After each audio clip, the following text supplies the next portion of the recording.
ஓம் ஸ்ரீ ரிஷிகேசாய நம.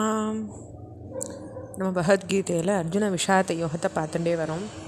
அதில் 28 ஸ்லோகம் வரைக்கும் பார்த்தோம்.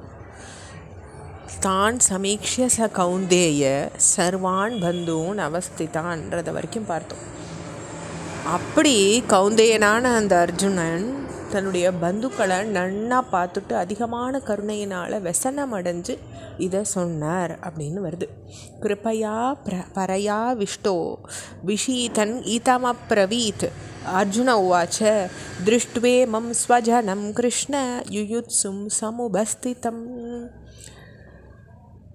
சுதந்தி மம காத்ராணி முகம் ச பரிசுஷ்யதி வேபதுச்ச சரீரே மே ரோமஹர்ஷச்ச ஜாயதே.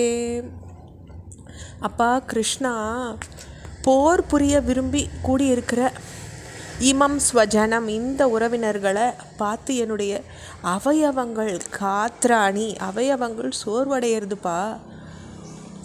என் வாயும் உளர்றது, என் உடலில் நடுக்கம் உண்டாருது, ரோமஹர்ஷச்ச மயிர் கூச்செறியறது எனக்கு. இதெல்லாம் எனக்கு நடக்கிறதுப்பான்னுட்டு கிருஷ்ணர் கிட்ட அர்ஜுனர் சொல்கிறார். அடுத்த ஸ்லோகம் காண்டீவம் ஸ்ரம்சதே ஹஸ்தாத் த்வக்ஸைவ பரிதஹ்யதே நச்ச சக்னோமி அவஸ்தாதும் பிரமதீவ சமே மனஹ. அப்பா கையிலேருந்து காண்டீவமும் நழுவுறது, உடம்பின் மேலே தோளும் எங்கேயும் எரியறது. பரிதஹ்யத்தே தகிக்கிறதுன்னு சொல்கிறோம் பாருங்கள், அந்த வார்த்தையை இங்கே பிரயோகிக்கிறார். எனக்கு எங்கேயுமே எரியறது, நிற்கிறதுக்கும் சக்தியற்றவனான்னு இருக்கேன். நேச்ச சக்னோமி, என்னால் முடியல, சக்தி இல்லாதவனாக இருக்கேன். மே மனக, என் மனசு நிலையில்லாத சொல்கிறது போல் இருக்குது. பிரமதீவச்ச, என் மனசு ஒரு நிலையாக இல்லை அப்படின்னு தன்னுடைய கஷ்டத்தை அர்ஜுனர் கிருஷ்ண பரமாத்மா கிட்ட சொல்கிறார். அதனால் ஒவ்வொரு இடத்துலையும் அர்ஜுனர் தன்னுடைய பயத்தை முதல்ல சொல்கிறார்.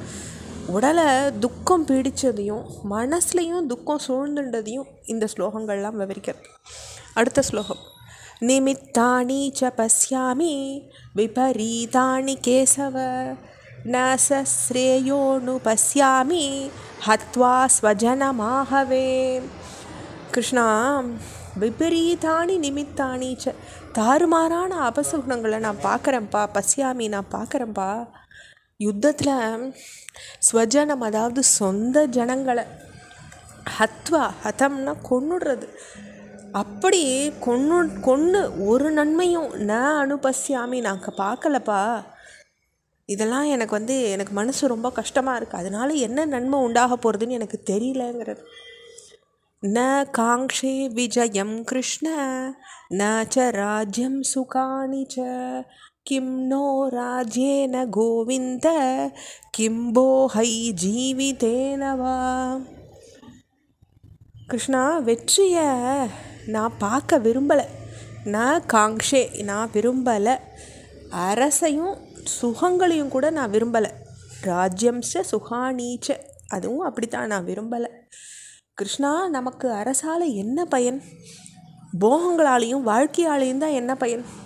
அதனால் அது எதுவுமே நான் விரும்பலைங்கிறார்.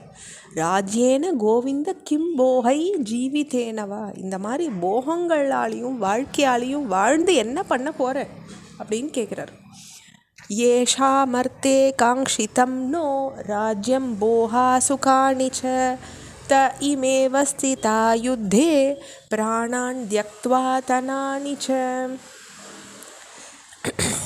ஏஷம் அர்த்தே, யாருடைய பொருட்டு நமக்கு ராஜ்யம் அரசு விரும்பத்தக்கதோ, போகங்களும் சுகங்களும் விரும்பத்தக்கதோ, போகா சுகானிச்ச, அப்படிப்பட்ட அவளே இங்கே யுத்தத்தில் உயிரையும் பொருளையும் திறந்து கூடி நிற்கிறாளே, அப்போ யாருக்காக நான் யுத்தம் பண்ணணும்? பிராணான் தனானிச்ச, உயிரையும் அவளுடைய பிராணனையும் பொருளையும் திறந்துட்டு இங்கே நிற்கிறாளே, அப்போ நான் யாருக்காக இந்த யுத்தத்தை நடத்தணும்னு அர்ஜுனர் கேட்குறார். இதோட நம்ம 33 ஸ்லோகங்களை பூர்த்தி பண்ணிக்கிறோம். அது அடுத்த பகுதியில் பார்க்கலாம். ஓம் ஸ்ரீ கிருஷ்ண பரமாத்மனே நமஹ.